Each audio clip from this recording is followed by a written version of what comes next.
Vroeër vanjaar het 50-50 Karl Ammann se storie oor sy ondersoek in die handel van leeubene vertel en hoe Suid-Afrikaanse leeubene na Asië uitgevoer word, waar dit as stierbene verkoop word.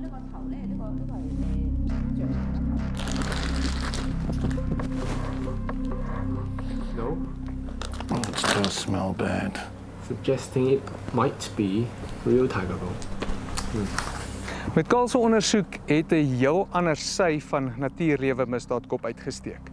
Die aanlyn handel in natuurlewe produkte. En daar's baie meer geld in as wat mense sou dink. Maar wat het dit met ons hier in Suid-Afrika te doen? Wel, vandag kan 'n mens letterlik enige natuurlewe produkte op die internet koop. En baie daarvan kom hier uit Afrika uit. Renosterhoring, ivoor, itermagos-kibbe, leeubene, noem dit op, jy kan dit koop. Enige iets waarin jy kan dink, word te koop aangebied. En wie's die verbruikers? Meestal mense in Asië, lande soos China, Vietnam, Laos, Myanmar en Thailand.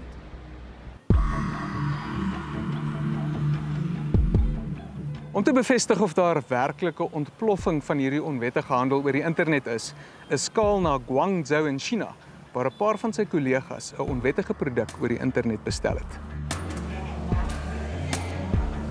It's a trading website, right? Yeah, it's an online trading platform. Obviously, the largest trading platform in China. Like you can buy everything on Taobao, from furniture to clothing and to stuff like this. But I mean, there must be some government restrictions on it. I mean, you can't trade drugs on it or whatever. Yeah, they have surveillance on that. They have surveillance. But now we ordered stuff which is essentially illegal, which is in here. So why don't they have surveillance on this? Let me be clear. It wasn't like very open on Taobao saying that they're selling this stuff. Yeah. So what I did was I found that they are selling some precious jewelry on Taobao, and I contacted this seller, and then this seller asked me to contact her via WeChat.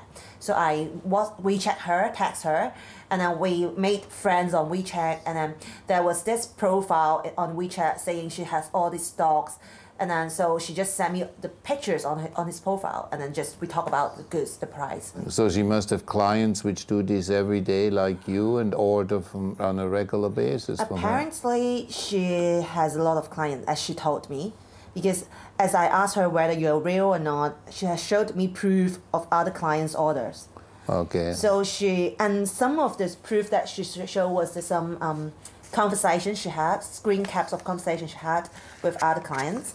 They don't say expressly this is rhino horn, but then you can see that in the caption she said there is some features like this is the patterns like some fishy patterns, and which she previously told me that the fishy patterns is a features of a rhino horn. Okay. So do you have any? This is all rhino horn. This is all the tips. Do you have? There's a lot of stuff. She updates it every day. See, I just browsed 2 days of updates only. Okay, I mean, we learned a lot with this exercise. I mean, it seems, that a lot of this trade is now going not underground, but going on the web. It's disturbing because it means whatever China is going to do about not having this in shops, it will go on the web page. Julian Rademeier is 'n projekbestuurder vir Traffic, 'n internasionale netwerk wat die handel in natuurlewe monitor. Hy het Killing for Profit geskryf, 'n bekroonde boek wat die handel in renosterhoring ontbloot en was 'n senior navorsingsgenoot vir die Global Initiative Against Transnational Organized Crime. Julian, do you think that the internet trade has surpassed the physical sale in wildlife products? I think it's very difficult to say whether it's surpassed the physical trade. I think the indications at this stage are that it hasn't. But certainly globally we're seeing e-commerce expanding at a rapid scale, and that includes the illegal wildlife trade, which is posing an entirely new dimension to the threat that's being faced by species. And is it all happening underground, or is it quite blatant? In many cases it's a case of it's hidden in plain sight. A lot of these trades that are taking place on e-commerce sites are being openly advertised. You're seeing trades happening on social media sites, global sites like Facebook, and then also on sites in countries like China.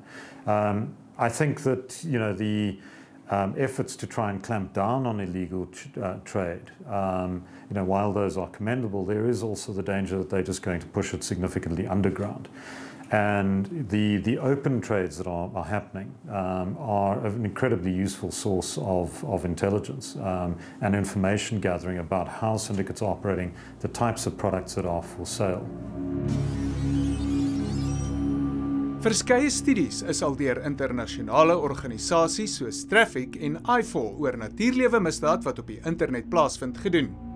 Traffic se studie wys dat aanlyn verkope sover in 2018 meer as 4 miljard Amerikaanse dollar in Vietnam bereik het.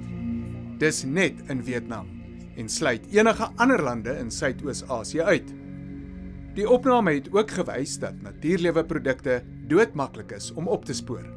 Okay, it's almost exactly a year ago to the day that the Hanoi Conference on Wildlife Trading took place.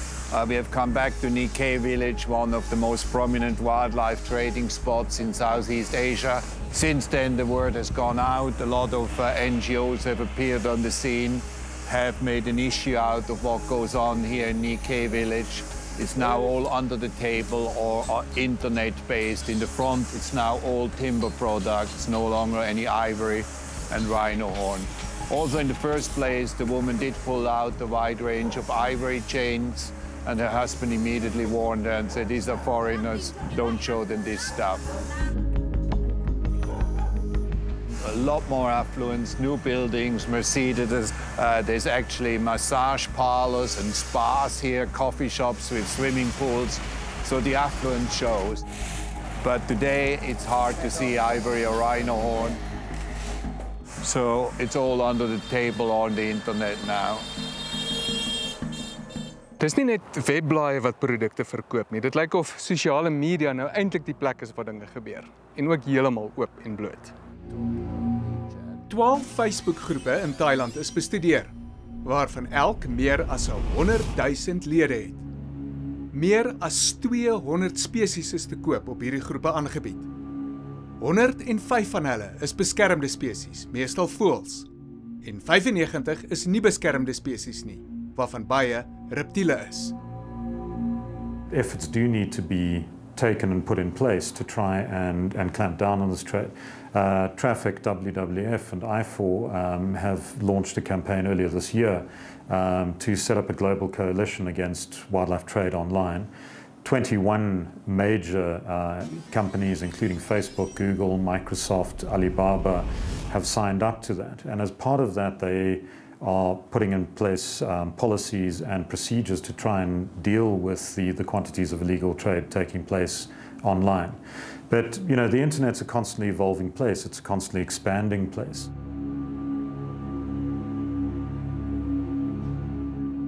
Natuurlewe misdaad neem ongehinderd toe, daar is geen twyfel daaroor nie. Maar waarvoor word dit gebruik en hoekom is daar so groot aanvraag daarna? Natuurlewe produkte word tradisioneel as 'n geneesmiddel vir verskeie kwale gebruik. Daar is egter bitter min of geen wetenskaplike bewyse hiervoor nie. Sekere diereprodukte soos renosterhoring of ivoor word ook as statussimbole gesien en word dikwels as duur geskenke weggegee.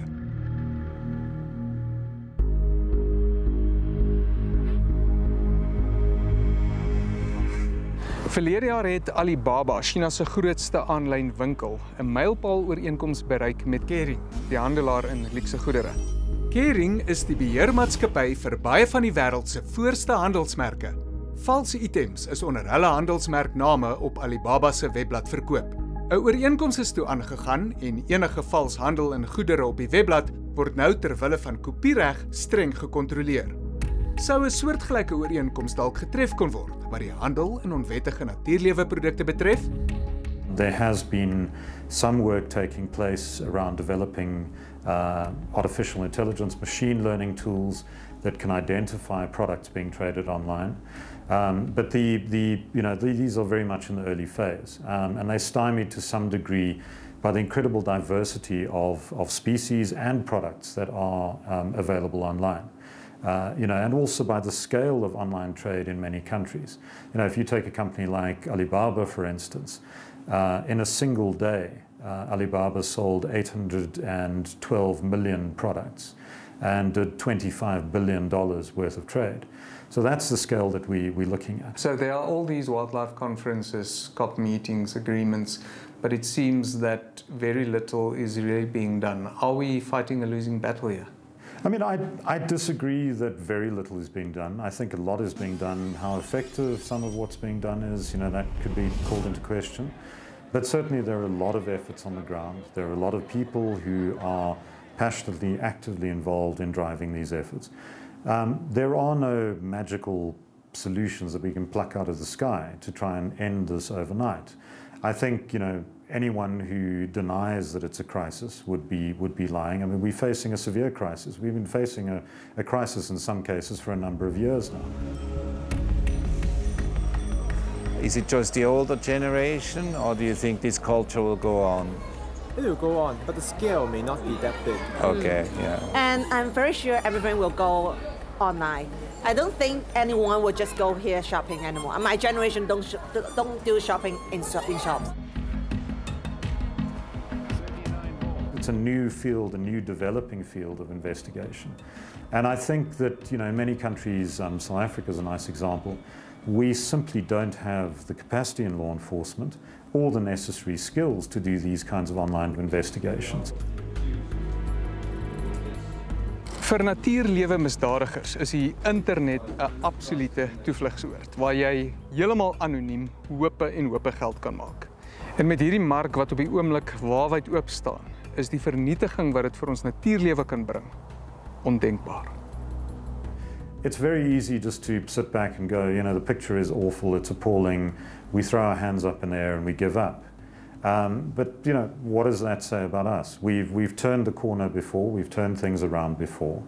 This is a major challenge. And, for many species, it's a fight for survival.